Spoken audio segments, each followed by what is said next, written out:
اعوذ باللہ من الشیطان الرجیم بسم اللہ الرحمن الرحیم۔ حضور کے حقیقہ اور تسمیہ کا بیان چل رہا تھا کہ حضور صلی اللہ علیہ وسلم کا نام محمد صلی اللہ علیہ وسلم تجویز کیا گیا۔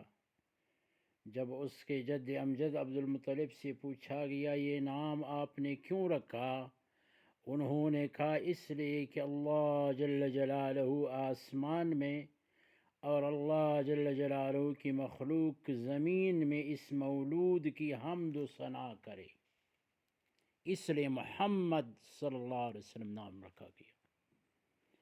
اور ایک نام حضور کا جو قرآن مجید میں موجود ہے وہ احمد ہے۔ احمد کا معنی ہم نے کیا کہ بہت زیادہ رب کریم کی حمد و ستائش کرنے والے، سب سے زیادہ حضور کریم صلی اللہ علیہ وسلم اللہ پاک کی حمد اور ستائش کرنے والے تھے۔ اس لیے سابقہ انبیاء کرام نے آپ کو احمد کے نام سے یاد کیا، اور اس لیے اللہ پاک نے حضور کو اور آپ کی امت کو حمد اور ثنا پڑھنے کا حکم دیا، اور آپ صلی اللہ علیہ وسلم کو مقام محمود عطا کیا گیا۔ یعنی اللہ پاک نے حضور کو فرمایا اور آپ کی امت کو فرمایا کہ ہر عمل کے آخر میں آپ اللہ کا حمد کیا کرے۔ چنانچہ ہم دیکھتے ہیں سفر سے، نیند سے، کھانے پینے سے، یعنی آخر میں ہم اللہ کی حمد پڑھتے ہیں۔ جیسے یعنی نیند سے اٹھتے ہوئے ہم کون سا دعا پڑھتے ہیں؟ الحمدللہ الذی احیانا بعد ما اماتنا والیہ النشور۔ اور اسی طریقے سے پانی پینے کے بعد ہمیں کیا حکم دیا گیا ہے کہ ہم یہ پڑھیں الحمدللہ، اور اسی طریقے کھانے کے بعد بھی اللہ کا حمد پڑھنے کا حکم ہے۔ الحمدللہ الذی اطعمنا وسقانا وجعلنا من المسلمین۔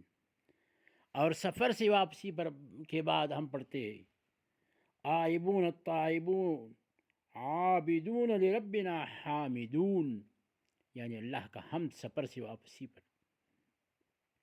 اور اسی طریقے سے اہل جنت کی آخری دعا یہ ہوگی الحمدللہ رب العالمین وآخر دعواہم ان الحمدللہ رب العالمین۔ تو اس لیے یعنی جب ہر نیک عمل کے بعد حمد پڑھنے کا حکم ہے تو حضور صلی اللہ علیہ وسلم کا نام مبارک اس لیے محمد اور احمد رکھا گیا کہ اس سے یہ معلوم ہو جاتا ہے کہ انقطاع وحی اور اختتام نبوت اور رسالت آپ صلی اللہ علیہ وسلم پر یعنی ختم ہو جاتا ہے۔ آپ آخری نبی ہے۔ جیسے ہر نیک عمل کے آخر میں اللہ کی حمد کے پڑھنے کا حکم ہے، یہ اس طرف اشارہ ہے کہ حضور پر نبوت کا اختتام ہے، اس لیے حضور کا نام احمد اور محمد رکھا گیا۔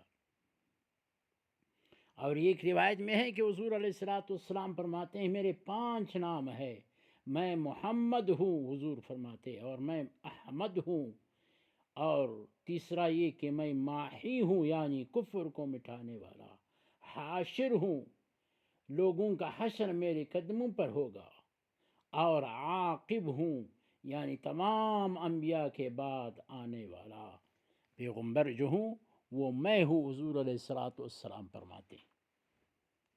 اور حضور کی کنیت نام تو محمد، اور قرآن کریم میں دوسرا نام حضور کا احمد آیا ہے صلی اللہ علیہ وسلم۔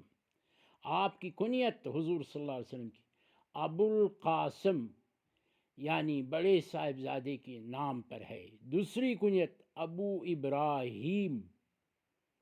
یہ 2 کنیتیں حضور صلی اللہ علیہ وسلم کی تھی۔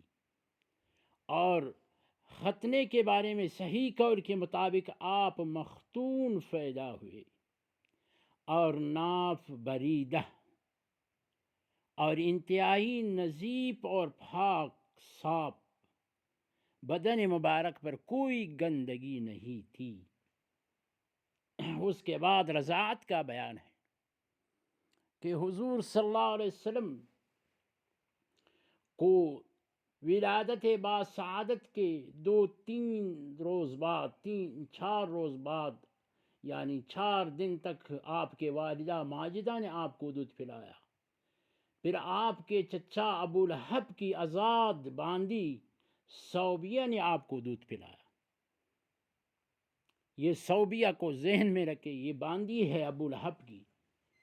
جب اس کو اطلاع